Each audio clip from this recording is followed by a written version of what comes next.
This is again the same sort of subject. Rasul Karim Sallallahu Alaihi Wasallam said that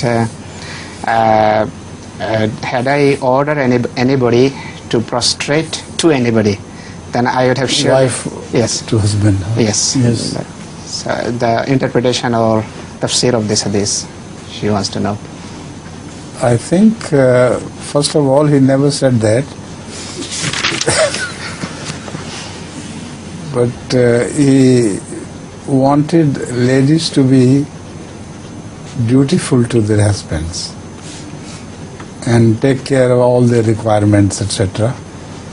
So that is the metaphorical expression only.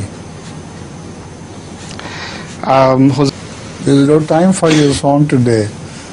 Already, this time is over, and I came on time, didn't I? Next time, inshallah. Okay? Inshallah.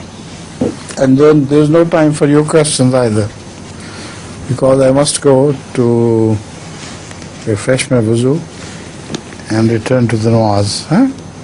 So in the meantime, you distribute these